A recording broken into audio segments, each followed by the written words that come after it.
Okay, so did a video on the chain rule. This one is going to sort of combine the chain rule with some trigonometric functions and just practicing the derivatives of those functions. So this is from section 3.5, and we are on page 143 in this textbook. Trigonometric functions, and basically we're just doing some computational practice here with these derivatives. So let's get started. So important to see what you see, right, before you start, and maybe think about simplifying if you can. So what I'm seeing right here is an inner function of 2 theta. Then I'm seeing that that's inside the sine function. And then I'm seeing that the sine is inside the squaring function. So basically, outermost function, squaring, then sine, then 2 theta. So when I'm taking the derivative, I want to take the derivative of the squaring function with respect to sine. Then I want to take the derivative of sine with respect to 2 theta. And then I want to take the derivative of 2 theta with respect to theta. And then I know I'm done because theta is my variable.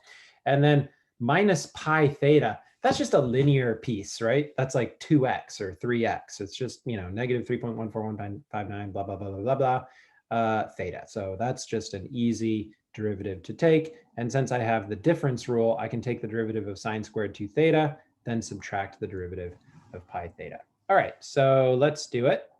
G prime of theta. In other words, dg d theta. dg d theta. Same thing here, right? Leibniz notation, Newton notation is equal to. Great, let's take the derivative of the squaring function, which is, remember that the derivative of x squared is 2x.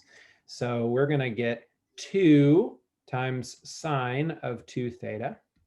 Then we need to multiply by the derivative, d theta, of sine of 2 theta, right? Whatever that is. And then I'm going to say minus pi, because I know that the derivative of pi theta is just pi if I'm taking the derivative with respect to theta, which I am.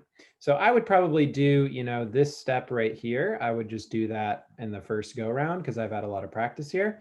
But it is good to write that out if you're just beginning.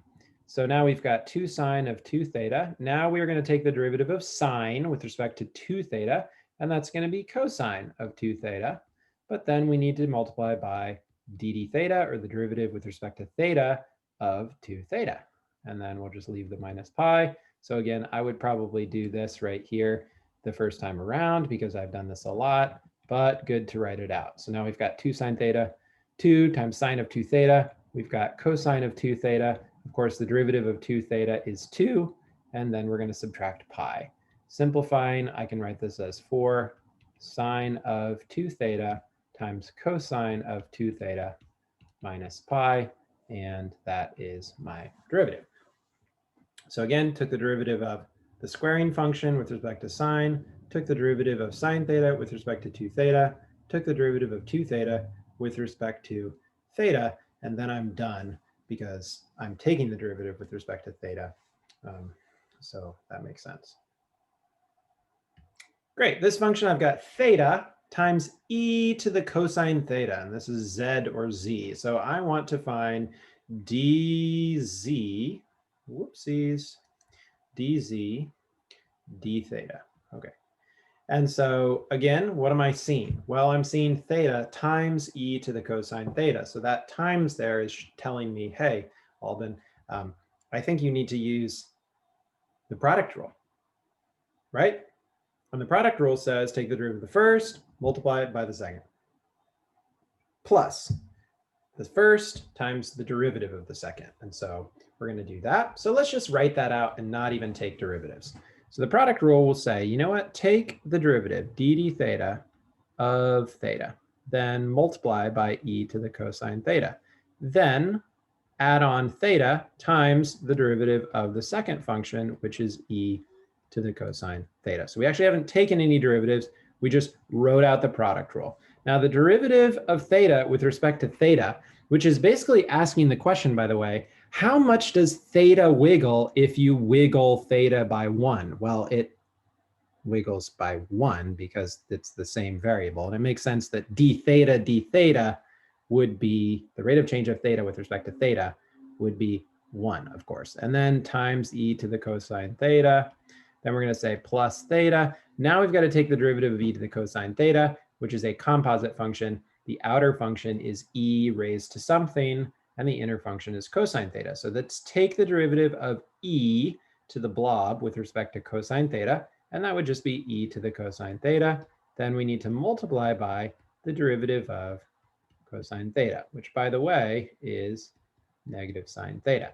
So I'm going to write e to the cosine theta minus theta sine theta, right? Because I'm putting this negative sine theta in here, times e to the cosine theta. If I wanted to factor it, which I often do to find maxes and mins, by setting this equal to 0, I could say that this is e to the cosine theta times 1 minus theta sine theta. And that is my derivative of theta times e to the cosine theta. This is a great level of problem because it requires you to use, maybe 4 rules, but it's really not that long of a problem.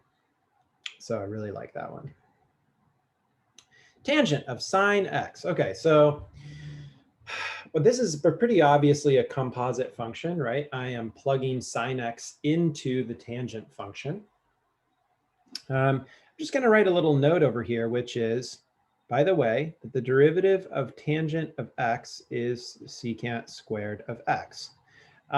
You can find that, here's sort of a proof-ish. I'm going to put proof in quotes. You can find that by taking the derivative of sine of x over cosine x and using the quotient rule. Of course, this depends on you knowing the derivatives of sine and cosine, which is why I put proof in quotes. But when I take the derivative here, I get basically cosine x, which is the derivative of sine, times cosine x, which is the bottom function, minus the top function, which is sine x, times the derivative of the bottom, which is negative sine x, and that would be all over cosine squared x. But this gives me cosine squared x plus sine squared x over cosine squared x, which of course is 1 over cosine squared x, and sine squared plus cosine squared is 1 by their very definition, and that ends up being secant squared x. So we know that the derivative of tangent with respect to x is secant squared x. So that means over here that the derivative of tangent with respect to sine should be secant squared of sine x. Then we need to multiply by the derivative of sine x because that is how the chain rule works. And we've got secant squared of sine x times cosine x. I think there may be some way to simplify this, but I'm just going to leave it like that because we've taken the derivative. Okay, so I think we have 23 and 52, and then we're done. So here again, it looks like I've got a product, and I also have a simple chain rule because I have e to the negative 2x, and negative 2x is a function inside the e to the blob function.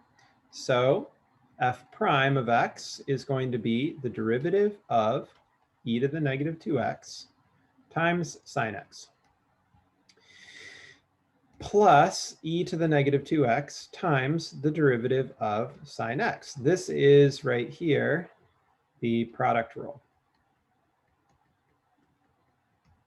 Okay, so now let's take the derivative of e to the negative 2x, and it would be e to the negative 2x times negative 2, because that is the chain rule, right? E to the blob, then I have to multiply by the derivative of the blob, and the derivative of negative 2x is negative 2. Then I'm just multiplying it by sine x plus e to the negative 2x times cosine x. So let's factor this, and let's get e to the negative 2x times cosine x, that's this one, minus 2 sine x, that's this one. And then I could set that equal to 0 and maybe find maxes and mins. Also a great problem here, uses lots of rules, but it's not terribly difficult.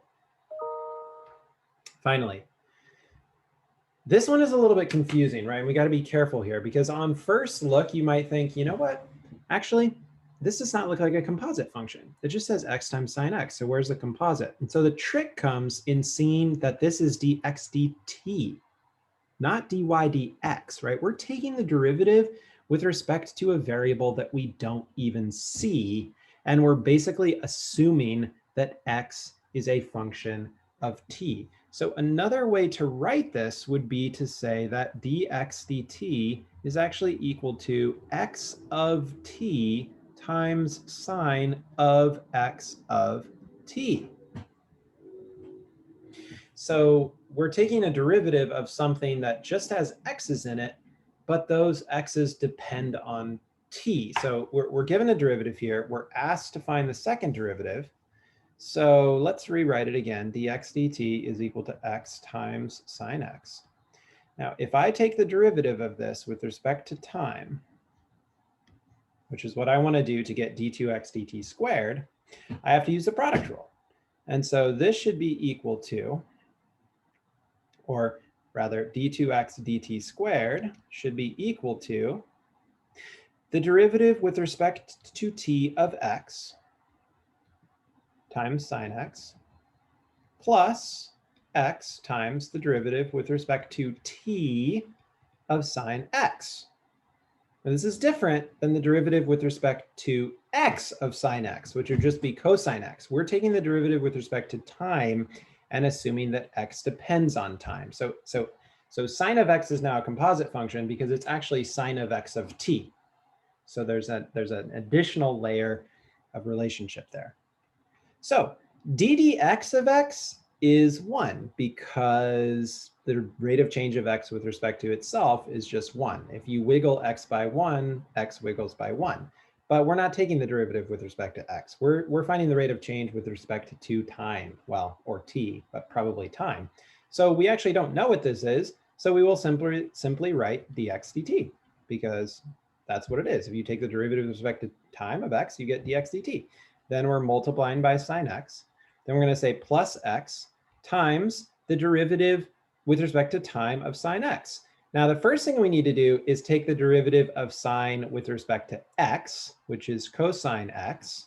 Then we need to multiply by the derivative with respect to t of x, because x, again, is a composite function. So don't forget this up here. X is not a composite function, but sine of x is a composite function because x depends on time. So we're taking the derivative of sine with respect to x of t, which is just cosine of x, or cosine of x of t, and then multiplying by the derivative of x with respect to time. So the fact that we're taking this derivative with respect to a different variable means that we've got a different situation here, and we actually have a composite function. So I'm going to move that up here and say that that is equal to dx dt times sine of x plus x cosine x times dx dt, because the derivative of x with respect to t is just dx dt. But here's the thing. dx dt is x sine x. So I should be able to plug that in for dx dt and get something only in terms of x. So that's going to be x sine x times sine x plus x cosine x times x sine x. And so that is going to be x times sine squared x plus x squared times cosine x sine x. If I wanted to factor this, I could write it as x sine x times sine x plus x cosine x. And that is the derivative. So again, what we're dealing with here is a composite function because we're taking the derivative with respect to time and assuming that x depends on time. And this is something we're going to use quite a bit later on when we study related rates. Okay, so I hope that was helpful, and I hope you have a good rest of the day.